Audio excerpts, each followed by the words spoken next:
তোমাদের ইমান আছে কিনা, ইমানের টেস্ট বুঝতে হলে তিনটা কাজে তোমরা ইমানের টেস্ট খুঁজে নাও। এন্দা সলাতি, নামাজের মধ্যে দাঁড়িয়ে দেখো কান্না আসে কিনা। এন্দা তেলাওয়াতিল কোরআন, কোরআন তেলাওয়াতের সময় দেখো কান্না করে আসে কিনা। এন্দা যিকরি ওয়াদ দুআই, আল্লাহর কাছে দোয়া করতে গিয়ে দেখো কান্না আসে কিনা। যদি না আসে তাহলে বুঝবা ইমান ইজ অলরেডি ডেড। ইমান অলরেডি মৃত, অতএব এটাকে রিভাইভ করা দরকার, এটাকে জীবিত করা দরকার, এটাকে জীবিত করা দরকার। এই কাজ করলেই কেবলমাত্র ইমান জীবিত। তিনটা কাজ করেন এবং করে দেখেন, টেস্ট ইট। এবং এটা করতে হলে আপনাকে নির্বৃতে নির্জনে চলে যেতে হবে, একাকী সময় চলে যেতে হবে। একাকী আপনাকে প্রোডাক্টিভ বানাবে, আপনাকে বুঝাবে যে আপনি আসলে আপনার জীবনটাকে কোন দিকে চালাচ্ছেন, এটা কি সঠিক পথে আছে নাকি রং ট্র্যাকে আছে, এটা আপনি বুঝতে পারবেন। আমরা তো চিন্তা করার সময় পাই না। আপনার হার্ট চিন্তা করার জন্য এই গোটা পৃথিবী তারাই নিয়ন্ত্রণ করে যারা চিন্তা করে। আমরা চিন্তা করি না, আমরা চিন্তা করি না। এমনকি আপনাদের মেডিকেল সায়েন্সের যে সকল বইগুলো পড়েন, এরা কারা লিখছে বলেন তো? এখন লিখছে কারা? অধিকাংশ দেখেন আপনি মুসলমানদের নাম আছে কিনা, most of them are not Muslim writers. অথচ আমরা মেডিকেল সায়েন্সের জনক হচ্ছে মুসলমানরা। Avicenna Ibn Sina, father of medical science. তা আমরা কই? এগুলো তো আমাদেরই আবিষ্কার। আমরা এখন ওই যে পারফেকশন অথবা আমরা যা সাবেক, আমরা যে থটের জায়গা থেকে, হৃদয় দিয়ে আমরা চিন্তার জায়গা থেকে আমরা দূরে সরে গিয়েছি। আল্লাহ তাআলা আমাদেরকে বারবার বলেছেন, আফালা ইয়ানজুরুনা ইলাল ইবলি কাইফা খুলিকাত ইন্না ফি খালকিস সামাওয়াতি ওয়াল আরদি ওয়া ইখতিলাফিল লাইলি ওয়ান নাহার। আপনি বিশাল আকাশের দিকে কবে তাকিয়েছেন? আপনার এই যে সমুদ্র সৈকতে গিয়ে কবে আপনি বলেছেন সুবহানাকা ফাকিনা আযাবান নার? আপনি কোনোদিন হৃদয়ের গভীর থেকে উঠছে কিনা যে সুবহানাক, হে আল্লাহ তোমার জন্য প্রশংসা। এত বিস্তৃত সমুদ্র মানুষের পক্ষে কি তৈরি করা সম্ভব? কে তৈরি করলো এই জলরাশি? কার পক্ষে সম্ভব? তার জন্য কি আপনার সুবহানাল্লাহ বের হবে না? এই সুবহানাল্লাহ কবে বের হবে আপনার অন্তর থেকে? আপনি যখন চিন্তা করবেন, গভীরভাবে চিন্তা করবেন, তখন এই গভীরভাবে চিন্তা, শয়তানের এক নম্বর কাজ হচ্ছে চিন্তা থেকে আমাদেরকে সরিয়ে দেওয়া। আমরা চিন্তা করতে পারছি না। এবং আপনারা দেখেন ইহুদিরা, আমরা নিজেদের ফার্স্ট হ্যান্ড ইনফরমেশন, ইহুদিদের বাসায় যদি আপনি যান এখনো, আপনি you go to America, because most of them are settlers in America অথবা এই জায়গায়, আপনি গিয়ে দেখেন যে তাদের বাসায় আপনি টেলিভিশন দেখবেন অথবা ইন্টারনেটের কানেকশনও নেই। কেন? কারণ সে বলেছে আমরা তো অন্যদিকে এটা নিয়ে এঙ্গেজ রাখছি, এটা আমরা আবিষ্কার করেছি, হলিউডের সিনেমা আমরা তৈরি করেছি, ও দেখুক। আমরা বিভিন্ন ধরনের কম্পিউটার গেমস তৈরি করে দিয়েছি, ও দেখুক, ও খেলুক, ও ব্যস্ত থাকুক, আমরা গোটা পৃথিবী নিয়ন্ত্রণ করবো। দোজ হু আর থিঙ্কার্স দে আর, এই পৃথিবীর যদি নোয়াম চমস্কির কথাবার্তা বললেন আপনি, অথবা অন্যদের কথা, আপনি যে ডারউইনদের কথাবার্তা বলেন, এরা কারো, অথবা কার্ল মার্কসের কথা, most all them are juice, ইহুদিরা তারা চিন্তা করে তারা ব্রেন দিয়ে গোটা পৃথিবীকে নিয়ন্ত্রণ করবে। অথচ ব্রেন দিয়ে আমরা নিয়ন্ত্রণ করতাম গোটা পৃথিবীকে। এই পৃথিবীর সকল ধরনের, আপনি যদি এখন এই পৃথিবীর যত এই যে মেডিকেল, আপনার যে এখন রেসিডেন্সিয়াল মেডিকেল কলেজের সিস্টেম দেখছেন, এটা মুসলমানদের আবিষ্কার।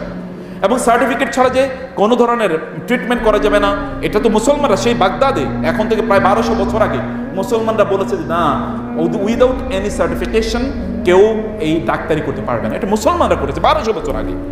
মুসলমানরা বলেছে আলাদা ছেলে এবং মেয়েদের জন্য আলাদা কম্পার্টমেন্ট থাকবে, ওয়ার্ড থাকবে আলাদা। সোয়াসে রোগ বলতে এরকম রোগ নাই যে রোগ সোয়াসে এটা হবে।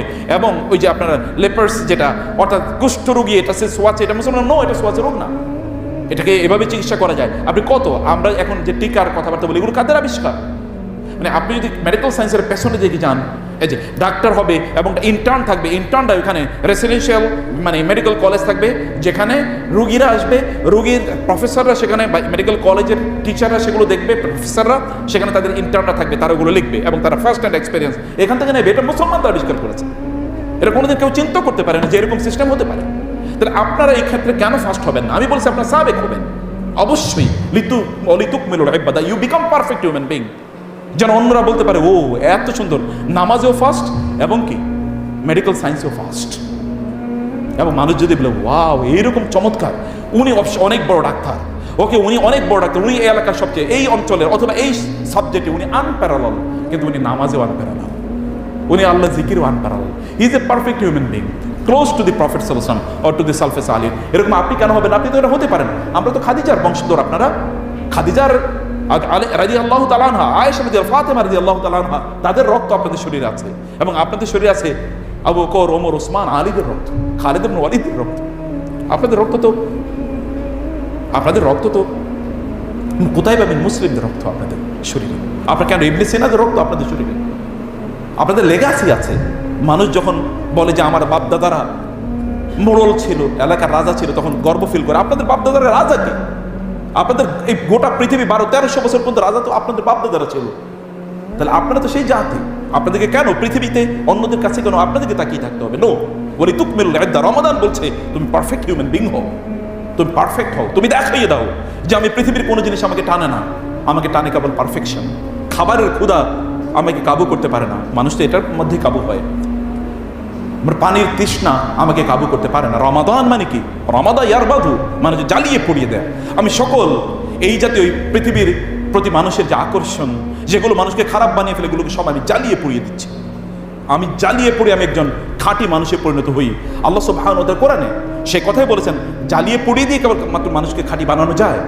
আপনি এই রমাদান এসে আপনার এই জাতীয় চেতনাগুলোকে, এই ফিলিংসগুলোকে, হাওয়াগুলোকে, প্রবৃত্তিগুলোকে, প্রবৃত্তির দাসত্বকে জ্বালিয়ে পুড়িয়ে একজন পারফেক্ট হিউম্যান বিং হওয়া, সেটাই আপনাকে হতে হবে, সেটাই আপনাকে করতে হবে। আপনি নতুন কিছু করেন, আপনি মানুষের জন্য একটা নতুন আইডিয়া নিয়ে আসেন। আপনি সার্ভিস করবেন, অমুক মেডিকেল কলেজে গিয়ে চাকরি করবেন, অমুক হসপিটালে আপনি মানে সেখানে আপনি ডক্টর হিসেবে কাজ করবেন। This are usual casual things, you do something new.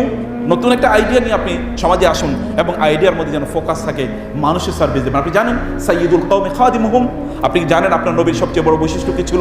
সকল নবী রাসূলরা কি ছিল আপনি দেখেন তো।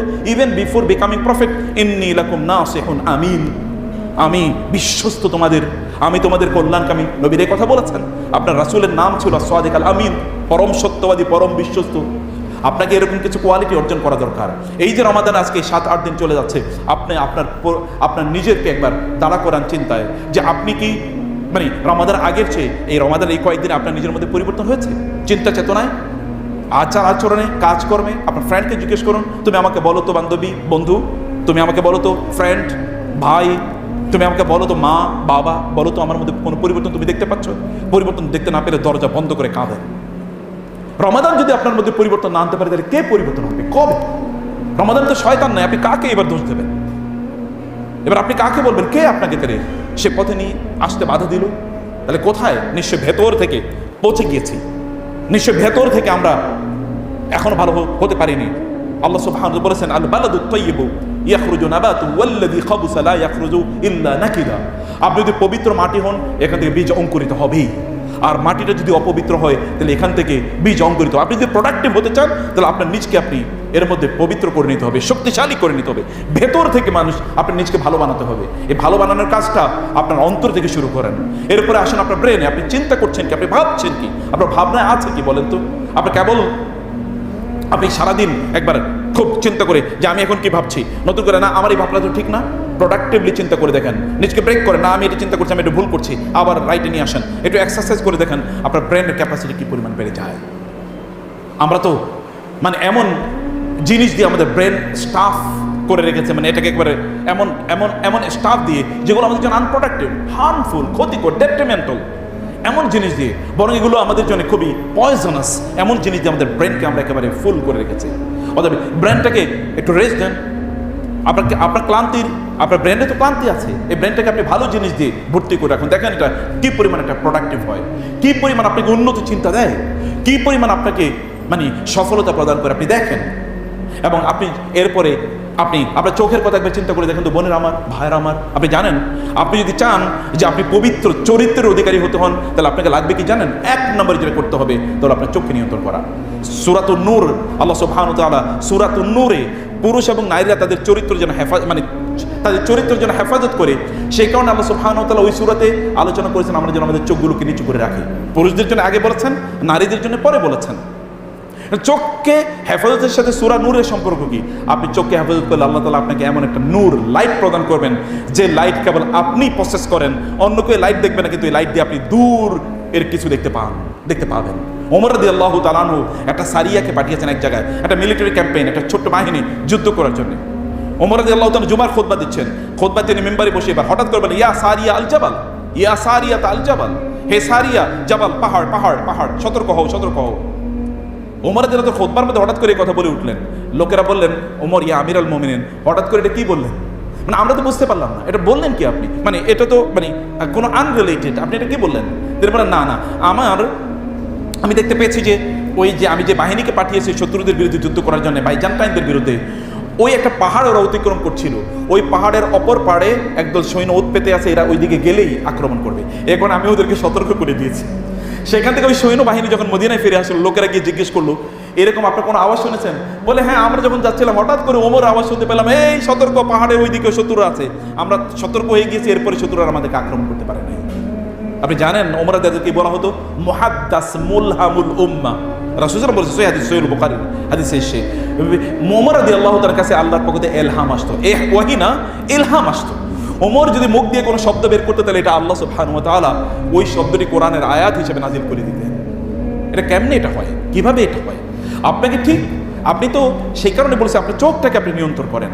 আপনি যদি আপনার চোখকে নিয়ন্ত্রণ করতে পারেন, আপনি দেখবেন এরকম একটা নূর দিয়ে আল্লাহ সুবহানাহু ওয়া তাআলা আপনার গোটা অস্তিত্বকে ভরপুর করে দেবেন। আপনার চরিত্রের মধ্যে বিশুদ্ধতা আল্লাহ তাআলা তৈরি করে দেবেন, পবিত্রতা আল্লাহ তাআলা তৈরি করে দেবেন। চোখ দিয়ে আপনি দেখেন কি? চোখ নিয়ে আপনি কোন দিয়ে হারাম জিনিসের দিকে দেখছেন, চোখ ভিসিয়েটেড হয়ে যাবে।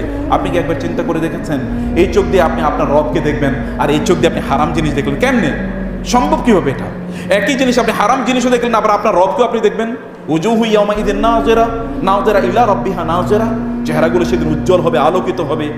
সেদিন এলিট লোকের মতো আপনার চেহারা মানে এরকম ধপধপ করতে থাকবে, মনে হচ্ছে যেন হাজার বছর জুড়ে কোনোদিন আপনি কোনো কষ্ট ফিল করেন নাই। এইরকম একটা আভিজাত্য দেখা দেবে আপনার চেহারায়। ইলা রাব্বিহা নাযিরা, কারণ আপনার রবের দিকে আপনি তাকাতে পারবেন। আপনার রবের দিকে তাকানোর মতো চেহারা আপনি তৈরি করেন প্লিজ। সেটা তৈরি করার জন্য হারাম জিনিসের দিকে তাকাতে পারবেন না আপনারা। এই যে আমরা বলেছি সমাজে কেন পুরুষরা এত আগ্রাসী হয়ে গেল, এই যে পুরুষরা কেন এত আগ্রাসী হয়ে গেছে সমাজে, কারণ হচ্ছে তাদের চোখ। এই পৃথিবীতে নারীদেরকে পুরুষদের চোখে সুন্দর করে তোলার জন্য বিলিয়ন না trillions of dollars are invested, you know. সেটা কিসের মাধ্যমে? কসমেটিক্স ইন্ডাস্ট্রির মাধ্যমে। এবং সেটা কিসের মাধ্যমে? সেটা হচ্ছে আপনার এই যে মানে গার্মেন্ট শিল্পের মাধ্যমে, পোশাক শিল্পের মাধ্যমে, অথবা আমরা যদি বলি ফ্যাশন শিল্পের মাধ্যমে। ফ্যাশনে কাদেরকে সুন্দর করে, ফ্যাশন মানে যদি আমরা কি বলে ওই যে বিউটি মানে কন্টেস্ট, অথবা ধরেন আপনার ফ্যাশন কন্টেস্ট, এখানে কাদেরকে উপস্থাপন করা হয় বলেন তো? নারীদেরকে। কেন? ওয়াই? কেন? একটাই কারণ, তাহলে নারীদেরকে পুরুষদের চোখে সুন্দর করে তোলা। এটা হচ্ছে তার আয়োজন গোটা পৃথিবী জুড়ে। কসমেটিক্স কাদের জন্য তৈরি? পুরুষদের জন্য তো না, ওদের জন্য তৈরি হয়, বোনদের জন্য। কেন? আর পুরুষদের জন্য কি? মহিলাদেরকে পুরুষদের চোখে সুন্দর করা, আর পুরুষরা যেন মহিলার দিকে তাকায়। এই কারণে পুরুষদের চোখে সৌন্দর্যকে দেখার জন্য গোটা পৃথিবী জুড়ে ট্রিলিয়নস অফ ডলার্স আর ইনভেস্টেড। দেখেন না সিনেমা তৈরি হয় পুরুষদের জন্য, সিনেমার মধ্যে অ্যাডাল্ট সিন থাকে। শুধু কি তাই? পর্নোগ্রাফি কিসের জন্য হয়? এটা কাদের? এটা কি মহিলাদের জন্য হয়? নো, এটা তো পুরুষদের জন্য হয়।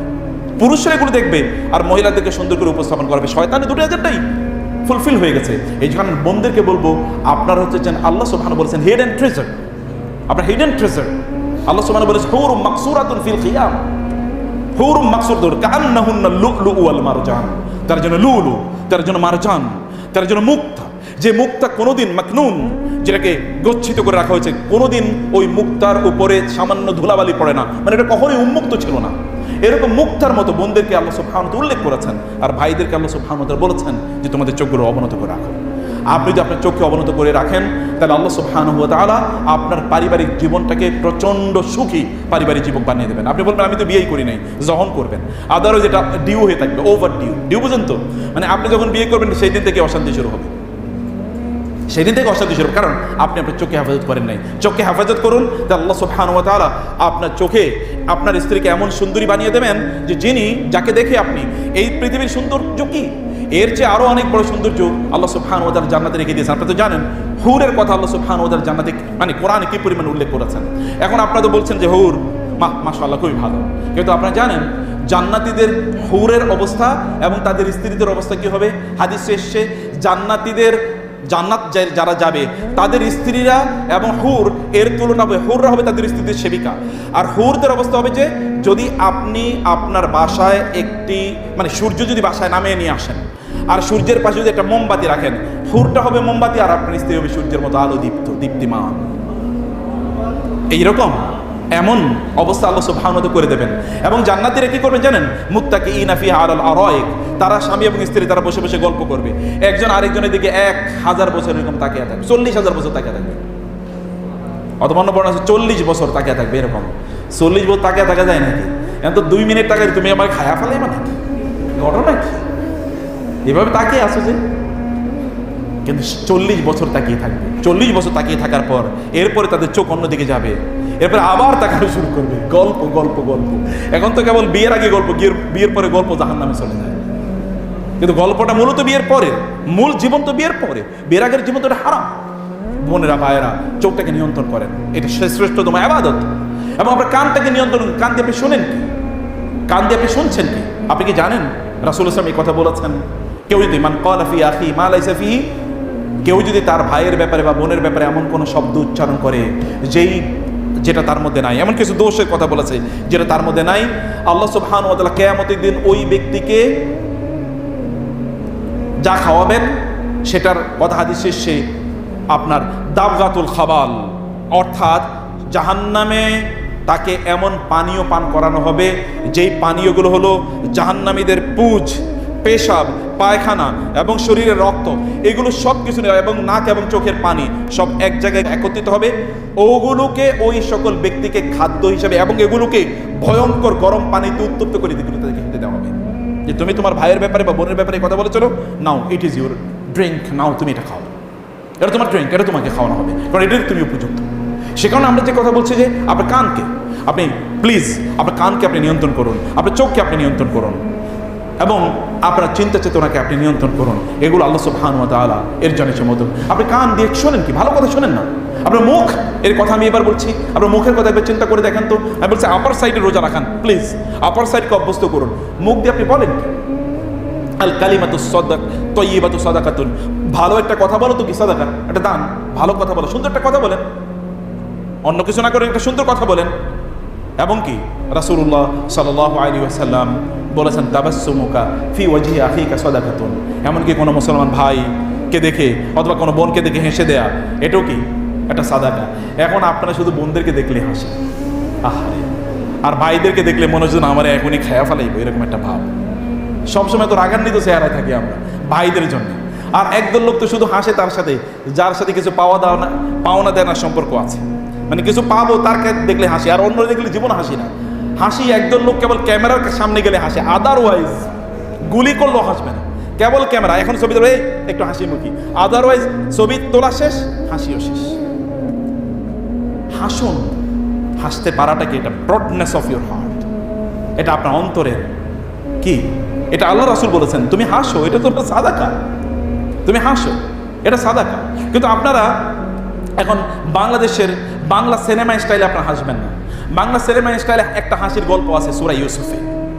ইউসুফ আলাইহিস সালাতু ওয়াস সালাম যেই নারীর ঘরে তিনি বড় হয়ে উঠছিলেন, ওই যে মিশরের আপনার গভর্নরের ওয়াইফ, কোরআন আল্লাহ তাআলা বলেছেন ওয়ারাওয়াদাতহুল্লাতী হুয়া ফি বাইতিহা ওয়া গাল্লাকাতিল আবওয়াব ওয়া ক্বালাত হাইতা লাক। বন্ধুকে বলছে ভালো করে খেয়াল করুন, ভাইরা তো খেয়াল করবেনই। ঘুমিয়ে পড়ছেন নাকি কেউ কেউ? বালিশ দেবো? আচ্ছা ঠিক আছে, মাশাআল্লাহ। তো এখন রাওয়াদাতু এটা হচ্ছে মানে আরবি ভাষায় প্রত্যেকটা শব্দের ভার্বের এক ধরনের ফ্যামিলি আছে, এই ফ্যামিলি থেকে আসলে এই ভার্বের একটু ভিন্ন অর্থ হয়। এটা হলো বাবুল মুফাআলা বলা হয়। এই ভাবের একটা খাসিয়ত মানে একটা বৈশিষ্ট্য হলো যে কাজগুলো আস্তে আস্তে আস্তে আস্তে করা। তার মানে কি, এই ইউসুফ আলাইহিস সালাম ওইখানে গিয়ে ছোট হিসাবে তিনি গিয়েছেন, তারপর তিনি ইয়াং বড় হয়ে উঠছেন। এবং ইউসুফ আলাইহিস সালাম কি পরিমাণ সুন্দর আপনারা তো জানেন। রাসূল সাল্লাম তিনি যখন মেরাজে গেলেন, মেরাজ থেকে ফিরে এসে বললেন সত্যি আল্লাহ তাআলা ইউসুফকে সৃষ্টির অর্ধেক সৌন্দর্য দিয়েছেন। রাসূল ইসলাম মেরাজ থেকে ফিরে এসে বলতেছেন কেমন কথা। সেই ইউসুফ এখানে বড় হয়ে উঠছে, একজন নারী কিন্তু তার প্রতি আকৃষ্ট হয়ে যেতেই পারেন, কিন্তু আকৃষ্টতা আপনাকে মনে হলোই তো ওইখানকার কুইন একেবারে প্রথম এভাবে বলছেন যে আমি তো তোমারে না পাইলে আত্মহত্যা করবো, এরকম টাইপের না। তিনি কি বলেছেন প্রথমে, তাকে গিয়ে একটু মুচকি হেসছেন, হ্যাঁ কেমন আছো হাই, এটা কিন্তু শুরু হয়েছে প্রথমে, আপনি এগুলো দিয়ে শুরু হয়েছে। হ্যাঁ তোমার কিছু লাগবে, আজকে গোসল করেছো, খাওয়ার সময় মতো খেয়েছো, আচ্ছা ঠিক আছে, পড়াশোনা কাছে ঠিক হয়েছে, কোনো সমস্যা নাই তো, আচ্ছা ঠিক আছে। এগুলো করতে করতে যেমন আপনি দেখা হচ্ছে আপু পড়াশোনা ঠিক মতো চলছে তো, কোনো প্রয়োজন হলে আমাকে বললেন আমি আছি ইনশাআল্লাহ। এগুলোই হচ্ছে কি আপনাকে আলটিমেটলি ওই যে ওয়ারাওয়াদাতহুল্লাতী হুয়া ফি বাইতিহা, এগুলো আপনার নোটস লাগবে কিনা আমি নোটসগুলো আপনাকে দিতে পারি, অথবা আপনি মেসেঞ্জার আগামীকাল না আপু পরীক্ষা প্রিপারেশন ভালো আছে কিনা, আমার কাছে কিন্তু কিছু প্রশ্ন আছে, এই প্রশ্নগুলো কমন পড়বে, আপনি চাইলে আমি হেল্প করতে পারি। নো, দিস ইজ কি ওয়ারাওয়াদাতহুল্লাতী হুয়া ফি, এটা আপনার করার কথা না, এটা বোনরা করুক, এটা ভাইরা আলাদা করেন, গেট সেপারেটেড আলাদা। এরকম ইন্টারমিক্সিং আলটিমেটলি ওই যে ইউসুফ আলাইহিস সালাতু ওয়াস সালামের জন্য যে ঘটনা ঘটেছে, আলটিমেটলি ওইরকম একটা ঘটনা ঘটার একটা রাস্তা তৈরি করে দেয়। এবং প্রিয় ভাইরা বোনেরা আমার, নিজকে কন্ট্রোল করতে পারাটাই হলো প্রকৃত পার্সোনালিটি। আপনি নিজকে কন্ট্রোল করুন, নিজকে কন্ট্রোল করতে না পারা, গড্ডালিকা প্রভাবে গা ভাসিয়ে দেওয়া, এটা তো কোনো পার্সোনালিটি, এটা তো কোনো ব্যক্তিত্ব না, এটা তো সাধারণ মানুষে করে। So what is the difference between you and others? আপনার মাঝে এবং অন্যদের মাঝে পার্থক্য কি? পার্থক্যটা আপনাকে এভাবে তৈরি করতে হবে।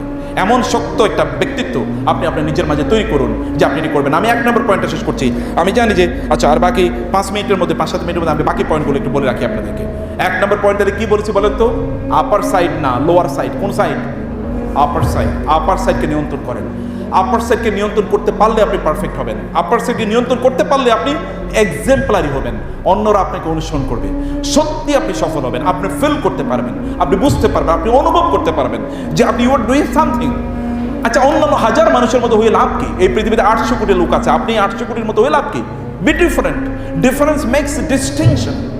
Difference makes distinction. আপনি আলাদা হন, অন্যরা আপনাকে বলুক না এ তো খুবই ভালো, ও অন্যরকম, তার একটা ভালো গুণ আছে। আপনার গুণ কি? আপনার নাম কি? কি নামে লোকের আপনাকে চেনে? আপনার বাবার দেয়া নাম Mohammad Abdullah, Abdul Sattar, Abdul Karim? No, you should, অথবা Ayesha, Fatema, Khadija, you should have a different name. আপনার বন্ধুরা আপনাকে বলুক সে ইজ তাহেরা, তিনি খুবই পবিত্রা, তিনি খুবই পবিত্র জীবন যাপন করেন। আপনার ভাইয়ের আপনাকে বলুক যে হি ইজ সাদিক, পরম সত্যবাদী, কখনো মিথ্যা কথা বলেন না, হি নেভার চিটস। এরকম কিছু গুণ এ রমাদানে অর্জন করুন। এ রমাদানে যদি অর্জন না করতে পারেন, এখনই যদি আপনার এটা শুরু না হয় তাহলে কবে শুরু হবে? এখনই যদি অর্জন আপনার না হয় তাহলে কবে হবে? এটা তো গোল্ডেন টাইম, এটা change, this has come for change. কাফের মুশরিকরাও কিন্তু এখানে অপরাধ কম করে। আপনি বাংলাদেশের দিয়ে তাকিয়ে দেখেন না, কারণ অপরাধের মাত্রা তো কমে যায়, বাস্তবেই কমে যায়।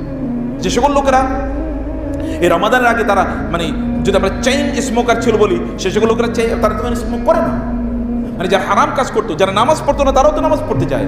তাহলে যাদের পরিবর্তন হওয়ার কথা ছিল না তারা পরিবর্তন হয়ে গেছে। আপনারা যারা ভালো মানুষ, আপনাদের মধ্যে পরিবর্তন আসবে না? অবশ্যই পরিবর্তন আসা দরকার। বোনেরা, ভাইয়েরা, একটা পরিবর্তন আনেন, একটা পজিটিভ চেঞ্জ আনেন এবং সিদ্ধান্ত নেন যে আমি এই পরিবর্তনটা এই রমাদানে আনবই, এই পরিবর্তনটা আমি রমাদানে আনবই। এটা আপনাকে করতে হবে। 2 নম্বর যে বিষয়টি আমি আপনাদেরকে বলতে চাই বোনেরা, ভাইয়েরা, তাহলে যে রমাদান এটা কেবলমাত্র কোরআনের মাস, এটা কোরআনের মাস। And how much relation you have mean while develop with the Quran? কোরআনের সাথে আপনি কতটুকু সম্পর্ক ডেভেলপ করেছেন বলেন তো? আপনি কি জানেন কোরআনের সাথে যখন কোরআন আপনি পড়েন তখন 4টি জিনিস আপনার জন্য ঘটে। আপনার উপর প্রশান্তি নাজিল হয়। প্রশান্তি এটা সুখ না, সুখের তো কোনো ডেফিনেশন নাই। সুখ মানে কি আছে? কে বলতে পারে সুখ মানে কি? আপনি যদি বলেন সুখ মানে টাকা মালিক হওয়া, তাহলে তো এলন মাস্ক সবচেয়ে বেশি সুখী হওয়ার কথা, অথবা ওই যে বিল গেটস সবচেয়ে বেশি সুখী হওয়ার কথা। কয়েকদিন আগে তার বউরে তালাক দিয়ে দিয়েছে, বুড়া লোক। অথবা যে আপনি না দেশের প্রেসিডেন্ট হলে ভালো হইতো, তাহলে তো বিল ক্লিন্টনই হইতো। আর তার বউ মানে কি জানো মহিলার নাম ছিল? হ্যাঁ, হিলারি ক্লিন্টন। তাকে মাঝে মাঝে দরজা বন্ধ করে পিটাইতো এবং বেটা প্রেসিডেন্ট কিছু বলতেও পারতো না। আর সে তো অপরাধ করছে, কোনো বউয়ের মায়ের খেয়ে চুপ করে থাকতো। বুঝতে পেরেছেন তো? আপনি কি প্রেসিডেন্ট হলে আপনি সুখী? আপনি সবচেয়ে বেশি টাকা মালিক হলে খুশি, তাহলে সুখী। তাহলে দেখেন তো সুখ মানে কি? আসলে সুখ আসলে কিছু নাই। সুখ এটাই দুনিয়াতে, আল্লাহ তো দুনিয়াকে সুখের জন্য তৈরি করেন নাই। এবং আপনার শরীর যেই সকল জিনিসের সুখ পাবে এগুলো দুনিয়াতে পাওয়া যায় না, এগুলো সব পাওয়া যায় কোথায়? জান্নাতে। জান্নাতে এগুলো অ্যাবসলিউটলি দিস আর অ্যাভেলেবল, এবং আল্লাহ এখানে সব অ্যাভেলেবল করে দিয়েছেন। এবং আপনি জানেন জান্নাতে কোনো ঘুম নাই, কোনো তন্দ্রা নাই, কোনো পেশাব নাই, পায়খানা নাই, এবং জান্নাতে কোনো অসুস্থতা নাই। আপনি এভার গ্রেন, অর্থাৎ আপনি আজীবন, বোনের এবং ভাইয়ের 33 বছর বয়স, এবং আপনি জানেন যে আপনার শরীরে 1 ফোঁটা কোনো লোম নাই, দাড়ি নাই, মানে মোচ নাই, কোনো কিছু নাই, মানে একেবারে ক্লিন, সাদা ফকফকে উজ্জ্বল। আপনি ইউসুফ আলাইহিস সালাতু ওয়াস সালামের চেহারার মতো হবেন জান্নাতে। হাদিস সহিহ হাদিসের কথা, everyone will become like Yusuf আলাইহিস সালাতু ওয়াস সালাম। এতটা সুন্দর হবে আপনি জান্নাতে। এবং জান্নাতে আপনাকে টয়লেটে যাওয়া লাগবে না, পেশাব পায়খানা কোনো বালাই আপনার নাই। আপনি প্রচুর পরিমাণে সেখানে জান্নাতে কেন আমরা খাবো? এখন তো ক্ষুধা লাগলে খাই। জান্নাতে আপনি ক্ষুধা লাগলে খাবেন, আপনি আনন্দ করার জন্য খাবেন। এবং আপনি কি করবেন জানবেন? আপনি এবং আপনার ওয়াইফ খাবার নিয়ে ধরেন প্রচুর, এখানে হয়তো 50-60 হাজার 70 হাজার গ্লাস অফ ড্রিঙ্কস আপনার সামনে আছে। আপনি একটা নিলেন, আপনার বন্ধু, আপনার ওয়াইফ একটা নিল, একজন একজনের সাথে ঠোকাঠুকি করে এরপরে খাবেন, দৌড়াবেন এবং আপনার খাবেন, আনন্দ ফুর্তি করবেন। This is the paradise. তো সেখানে পারফেক্ট সুখ তো ওইখানে। যে সেই সুখের জন্য আপনি জান্নাতে যাবেন, শুক্রবারে প্রতিদিন ওইখানে কি হবে? একটা বাজার বইবে, আপনি বাজারে যাবেন আপনার ওয়াইফের জন্য সবচেয়ে দামি গয়নাগুলো কিনে নিয়ে আসবেন, কিন্তু উইদাউট এনি ডলার, কোনো টাকা দেওয়া লাগবে না। আপনি সব ওগুলো সব অ্যাভেলেবল, আপনি নিয়ে আসবেন, আপনার ওয়াইফকে আপনি এনে দেবেন। এসে দেখবেন আপনার ওয়াইফ আগের চেয়ে 1000 গুণ সুন্দর হয়ে গেছে। কি ব্যাপার, তুমি এত সুন্দরী হলে কেন? কিভাবে? বলে তুমিও তো আগের চেয়ে 1000 গুণ সুন্দর হয়ে গেছো, এখন কেবল উভয়কে নিয়ে ব্যস্ত আছেন। এরকম অসাধারণ সুখের জায়গা যেটা, কিন্তু প্রশান্তি লাগবে আপনার। প্রশান্তি, এই প্রশান্তি দুনিয়াতে আসে যখন আপনি কোরআন তেলাওয়াত করেন, আর রহমত আসে যখন আপনি কোরআন তেলাওয়াত করেন, এবং শয়তান দূর হয়ে যায়। এবং ফেরেশতারা আপনাকে চারিদিক থেকে ঘিরে রাখে যদি আপনি কোরআন তেলাওয়াত করেন। যদি আপনি কোরআন তেলাওয়াত করেন তাহলে আল্লাহ সুবহানাহু ওয়া তাআলা, কোরআন আপনার জন্য সবচেয়ে বড় গাইডেন্স। আমরা তো অনেক বই পড়ি, কোরআনের কাছে আসি দেখুন, আপনি কোরআন আপনার জন্য গাইডেন্স। আপনি কোরআনকে জিজ্ঞেস করুন, সকল কথা কোরআন আপনাকে বলে দেবে, সকল পরামর্শ কোরআন আপনাকে দেবে। কোরআন মাউইযা ওয়া শিফাউল লিমা ফিস সুদুর। মন খারাপের দিনে কোরআন পড়ে প্লিজ। আমার যখন মন খারাপ হয় তখন আমি কোরআন পড়ি, মাঝে মাঝে দরজাটা বন্ধ করে কোরআন পড়ি। আল্লাহর কসম মনটা সাথে সাথে আল্লাহ তাআলা ভালো করে দেন। মনটা যখন খারাপ, 2 রাকাত নামাজ পড়ে একটু লম্বা সূরা দিয়ে কোরআন তেলাওয়াত করার পর আল্লাহ তাআলা বৃষ্টি আসার কারণে যেমনিভাবে প্রকৃতিকে একেবারে সবুজ করে দেন, সতেজ করে দেন, সকল গ্লানি মুক্ত করে দেন, সকল আগাছা মানে সকল ময়লা আবর্জনা মুক্ত করে দেন। আপনি কোরআন পড়েই দেখেন আল্লাহ তাআলা কীভাবে আপনার অন্তরটাকে এভাবে আল্লাহ সুবহানাহু ওয়া তাআলা অন্তরের সকল গ্লানি কষ্টগুলো আল্লাহ তাআলা দূর করে দেন। আপনার রাসূল 15 দিন কোরআন আসে নাই এবং তার অবস্থা দেখেন নাই। এরপর আল্লাহ তাআলা কোরআন নাযিল করলেন, মা ওয়াদ্দাআকা রাব্বুকা ওয়া মা ক্বালা। না না, আপনার রব আপনাকে ছাইড়া যান নাই, কোরআন আসে রে, ব্যাস। That was the only অ্যাগনি for him, the pain, suffering, অথবা কষ্ট তার জন্য। এটাই কেন? কারণ কোরআন আসলো না, কেন কোরআন আসেনি কেন? কোরআন তাকে সুস্থ রাখে। তাহা মা আনজালনা আলাইকাল কোরআন লিতাশকা। কোরআন মানুষের জীবনকে যুগ যুগ ধরে পরিবর্তন করেছে। কোরআন কেবলমাত্র আনফরচুনেটলি কিয়ামতের আলামত হচ্ছে সবচেয়ে সুন্দর তেলাওয়াতকারীদেরকে লোকেরা কি দেবে? ইমামতি করতে দেবে। আবার বলি, কিয়ামতের একটা আলামত হলো সবচেয়ে সুন্দর মানে খুবই সুন্দর তেলাওয়াত মানে খুবই সুরেলা তেলাওয়াতকারী লোকজনকে মানুষ নামাজ পড়াতে ইমামতি করতে দেবে। কিন্তু যে কোরআন বুঝে না তারে, যে কোরআন বুঝে তারা ইমামতি করতে দেবে না। অথচ কোরআন বুঝার জন্য আল্লাহ তাআলা কোরআন নাজিল করেছেন। আফালা ইয়াতাদাব্বারুনাল কোরআন আম আলা কুলুবিন আকফালুহা। তারা কি কোরআন বুঝবে না নাকি তাদের অন্তরটা তালাবদ্ধ করে দেওয়া হয়েছে? অন্তর তালাবদ্ধটা খোলার জন্য কোরআনের কাছে আসতে হবে। Come to the Quran, read the Quran, touch the Quran, feel the Quran. আপনার বুকের সাথে কোরআনটাকে স্পর্শ করে বলুন, হাদা কালাম রব্বি, হাদা কালাম রব্বি, এটা আমার রবের কালাম। আপনি যদি এখনো কোরআন না পড়ে থাকেন তাহলে কাম আসুন, এখন it is not yet over, it is not yet late. এখন এটা লেট না, এখনো সময় শেষ হয়ে যায়নি। আপনি কোরআন ধরেন, কোরআন পড়েন। আপনি বোনেরা বলতে পারেন যে আমি কোরআন শুদ্ধ করে পড়তে পারি, নো প্রবলেম। ভাইরা বলতে পারে আমি কোরআন খুব ভালো করে পড়তে পারি না, হরফ আদায় ঠিক হচ্ছে না, নো প্রবলেম। আপনার রব আপনার এই পারফেকশন তাকান না, তিনি পারফেক্ট। তিনি জানেন আপনি দুর্বল, তিনি জানেন আপনি দুর্বল। অতএব আপনি এই দিকে তাকাবেন না। আপনি জানেন আপনি ঠক্কর ঠক্কর করে কোরআন পড়ছেন, সারা রাতে মাত্র 2 পৃষ্ঠা পড়েছেন। আল্লাহ সুবহানাহু ওয়া তাআলা আপনাকে অন্য একজন ব্যক্তি সারা রাতে 1 খতম দিলে যে সওয়াব পাবেন, আল্লাহ তাআলা আপনাকে তার দ্বিগুণ সওয়াব প্রদান করবেন। আল্লাহ তাআলা আপনার চেষ্টা দেখেন, আল্লাহ তাআলা আপনার পারফেকশন দেখেন না। পৃথিবীর মানুষ রেজাল্ট দেখে, আল্লাহ রেজাল্ট দেখেন না। রেজাল্ট দিয়ে আল্লাহকে আপনি কি বুঝাবেন? মানে রেজাল্ট আল্লাহ তাআলা দেখেন। আল্লাহ দেখেন ইন্না সাইয়াকুম মা ওয়া কানা সাইয়ুকুম মাশকুরা। আল্লাহ সুবহানাহু বলেছেন তোমাদের সাই, তোমাদের চেষ্টাগুলো আমি কেবল দেখি, আপনি চেষ্টা করুন। আল্লাহকে দেখান যে আপনি আল্লাহর জন্য চেষ্টা করছেন। ফাসআউ ইলা যিকরিল্লাহ, তোমরা দৌড়াও, চেষ্টা করো। তোমাদের চেষ্টা আল্লাহ তাআলা দেখবেন। লাইসা লিল ইনসানি ইল্লা মা সা। মানুষের চেষ্টাটাই আল্লাহর কাছে আলটিমেটলি ম্যাটার করে, অন্য কোনো কিছু না। অতএব চেষ্টা করুন, আপনি চেষ্টা করতে থাকুন। আপনি কোরআন বুঝুন। কোরআন কেবলমাত্র গদ্যের মতো কবিতার মতো পড়াই যেন আপনার একমাত্র কাজ না হয়। কখন পৃষ্ঠা শেষ হবে, কখন পারা শেষ হবে, কখন সূরা শেষ হবে সেটি করবেন না। বরং আপনি কোরআন এর একটা আয়াতের অর্থ বুঝুন। একটা আয়াতের অর্থ বুঝান, একটা আয়াতের জন্য আপনি 10 দিন কাটিয়ে দেন। কন্টেম্পলেট, চিন্তা করুন। কোরআন সকল জ্ঞানের উৎস।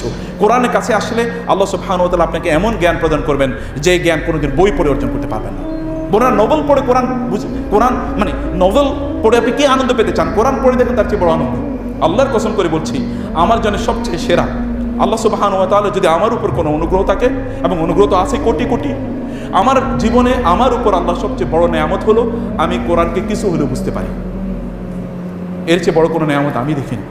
এত বড় নেয়ামত, এত বড় নেয়ামত। এবং আমি কোরআন পড়তে গেলে এই কারণে সেজদায় আমার মাথাটা নুয়ে পড়ে যে আল্লাহর কিতাব একটু হলে আমি বুঝতে পারি। এবং এত অসাধারণ কথা, প্রত্যেকটা শব্দ এর মধ্যে মজা আছে, আয়াত প্রত্যেকটা শব্দের মধ্যে মজা আছে। এটা কোরআনকে আপনি উপলব্ধি করা দরকার। বোনেরা, ভাইয়েরা, কোরআনকে বোঝার জন্য একটু পড়েন, অনুবাদটা কমপক্ষে পড়েন। এই রমাদান একবার অনুবাদটা শেষ করেন, আর কোনো কিছু লাগবে না ইনশাআল্লাহ। আপনি দেখেন আল্লাহ তাআলা কীভাবে আপনার এই কোরআনের মাধ্যমে আল্লাহ সুবহানাহু ওয়া তাআলা রাসূল সাল্লাল্লাহু আলাইহি ওয়াসাল্লাম বলেছেন আমাদের যেই বন্ধ অন্তরগুলো এবং আমাদের যেই দৃষ্টিগুলো মানে এগুলো যদি সংক্ষিপ্ত দৃষ্টি থাকে, আল্লাহ সুবহানাহু ওয়া তাআলা উন্মুক্ত করে দেবেন কেবল কোরআনের মাধ্যমে। 3 নম্বর যে নাসিহাটি করছি তাহলে যে আপনি দোয়া করুন, প্লিজ আল্লাহর কাছে দোয়া করুন। বোনেরা, ভাইয়েরা, আপনি অনেক গুনাহ করেছেন, আচ্ছা কত গুনাহ করেছেন? আপনার রব বলেছেন সহিহ হাদিসে কুদসিতে এসে, হে আমার বান্দা, হে বনি আদম, তুমি যদি এত পরিমাণ গুনাহ করে থাকো, অনেক গুনাহ করেছো, অনেক গুনাহ করেছো, তুমি যদি আমার কাছে ক্ষমা চাও, আমি তোমার সব গুনাহ মাফ করে দেবো। আচ্ছা ঠিক আছে, তুমি এত গুনাহ করেছো যে তোমার গুনাহ উঠতে উঠতে আসমান পর্যন্ত পৌঁছে গিয়েছে, তুমি আমার কাছে বলো, আমি তোমাকে ক্ষমা করে দেবো। বলা উবাদে, আমি কাউকে পরোয়া করি না, আমি তোমার সব গুনাহ ক্ষমা করে দেবো। বান্দা, তুমি গুনাহ করেছো, গোটা পৃথিবী ভরে দিয়েছো, এমন কোনো জায়গা নেই যেখানে তোমার গুনার দুর্গন্ধ নাই। তুমি আমার কাছে কেবল হাত তুলে বলো যে আমি ক্ষমা চাই, রব তুমি আমাকে ক্ষমা করে দাও। আমি এই গোটা পৃথিবীর চেয়ে অনেক বড় ক্ষমা নিয়ে এসে তোমার সকল গুনাহ মাফ করে দেবো। রাসূল সাল্লাল্লাহু আলাইহি ওয়াসাল্লাম বলেছেন, সহিহ বুখারী হাদিসে এসেছে, কোন একজন ব্যক্তি বান্দা ইয়াং ম্যান, তিনি গুনাহ করতেন এবং গুনাহ করে বলতেন আস্তাগফিরুল্লাহ, আবার গুনাহ করেছেন, আল্লাহ বলেছেন আমি মাফ করে দিলাম, আবার গুনাহ করেছেন, আবার বলেন আস্তাগফিরুল্লাহ, আল্লাহ মাফ করে দিয়েছেন, আবার গুনাহ করেছেন, আবার বলেছেন আস্তাগফিরুল্লাহ, আল্লাহ মাফ করে দিয়েছেন। এরপরে আবার গুনাহ করার পর বলেন আল্লাহ আস্তাগফিরুল্লাহ। এবার আল্লাহ তাআলা বলেন, এই বেটা তুই আর যত গুনাহ কর, তোর আস্তাগফিরুল্লাহ বলা লাগবে না, আমি এমনি তোরে মাফ করে দিলাম, যা পার্মানেন্টলি মাফ করে দিলাম। এখন আস্তাগফিরুল্লাহ তার মানে ওকে ঠিক আছে, আজকে থেকে গুনাহ করবো, আস্তাগফিরুল্লাহ আগে কয়েকবার পড়ে ফেলি না। আপনি যদি আস্তাগফিরুল্লাহ বলতে পারেন, আল্লাহ সুবহানাহু ওয়া তাআলা এমন একটা অবস্থা আপনাকে তৈরি করে দেবেন, আপনি আর গুনাহ করবেন না। আল্লাহ এমন একটা অবস্থা আপনার জন্য তৈরি করবেন। আল্লাহর কাছে চান, একবার চান। আপনি মনে করতে পারেন আপনি unknown, no, you are not unknown to the creator. আপনার কাছে, আল্লাহর কাছে আপনি আননোন না। একবার উজিবু দাওয়াতাদ দাঈ ইযা দাআনি, যখনই আমাকে ডাকে তখনই আমি তার ডাকে সাড়া দিই। আল্লাহর কাছে কোনো কিছু ইম্পসিবল না, আপনার কাছে ইম্পসিবল হতে পারে, আল্লাহর কাছে ইম্পসিবল। আপনার কাছে বলেন। এবং আল্লাহর কাছে সবচেয়ে বেশি বড় জিনিস আল্লাহর কাছে চাইতে হয়। আল্লাহর কাছে চাওয়ার ক্ষেত্রে আপনি নিজকে ছোট করেন, আল্লাহর কাছে বড় জিনিস চান। আল্লাহ বলেছেন তোমরা জান্নাত চাও, তবে জান্নাতুল ফেরদাউস চাও। এবং আসিয়া আলাইহিস সালাম আল্লাহর কাছে কি চেয়েছেন?